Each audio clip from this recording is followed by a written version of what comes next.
Hi there, boys and girls. So you should have just watched some info on shape and form. And so we're going to do some practice drawing about how to take a 2D shape and turn it into a 3D form. So some artists do still lifes and they like to keep things very flat. That might be something that you choose to do as you do still lifes. Maybe keep it very flat and very abstract. If you want it to look realistic and draw every bump and make it look real, here's how to do it. So I'm going to draw a circle. Circle is a shape. We know that. A shape is when a line closes in on itself. We know that. Now, the 3D form of a shape is what we call a sphere. So to make this circle look like a sphere, the first thing we need to do is look for a light source. Now normally if you're drawing, you find a light source coming from one way or the other. And you might want to pause this right now and go get a piece of paper and get a pencil so you can do this along with me. So I'm going to decide that my light source is coming from here. I'm going to draw an arrow. Now, if you were doing a real artwork and when you do your final piece, you aren't going to draw an arrow to show your light source. This is just for us to practice to learn. So if my light source is coming from here, like if I have a light bulb up here, or the sun, then the light's going to hit this circle right about here, right? So that's going to be the lightest part of my circle. Down here on the side, the opposite side of my light source will be the darkest part. So I'm going to take, and you can use like the side of your pencil or the tip of your pencil. Chalk is a good thing to practice this with as well, but I think just starting out we can do a pencil. And I'm pressing lighter as I get to that kind of spot that I decided was going to be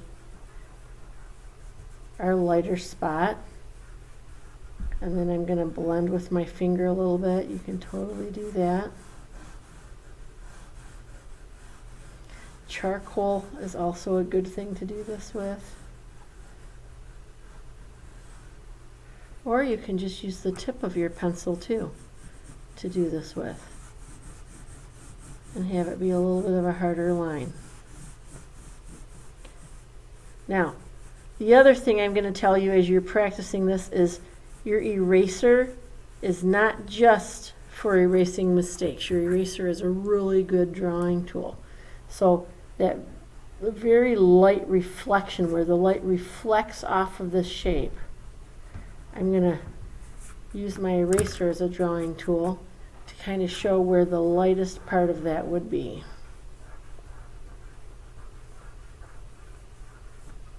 So there's a start. Now, when light is hitting an object, a 3D object, which we're turning this into, it also casts a shadow.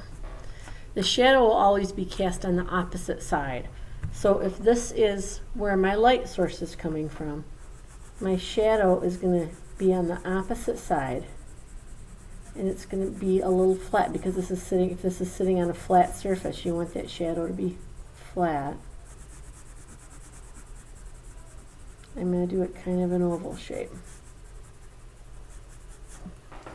And now all of a sudden I have something that looks a little more three-dimensional, or looks like a sphere instead of a shape.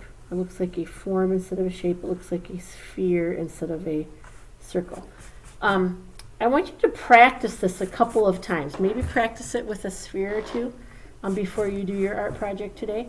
And maybe practice it with a different shape. I'm going to do a triangle. I'm going to curve the bottom of it. So that's going to give me a cone. And when I want to make this look 3D, same concept. I'm going to pick a light source. I'll pick it this way this time. That means the light is going to reflect and bounce off here. That means this side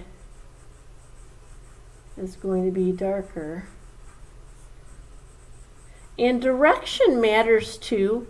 If I could do this all flat and vertical, it's going to look flat.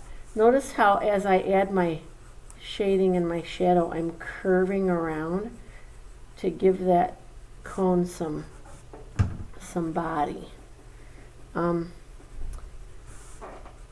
how you do your lines, your stroke, your brush stroke, it all matters.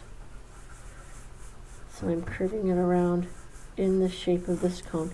My darkest area is going to be down here.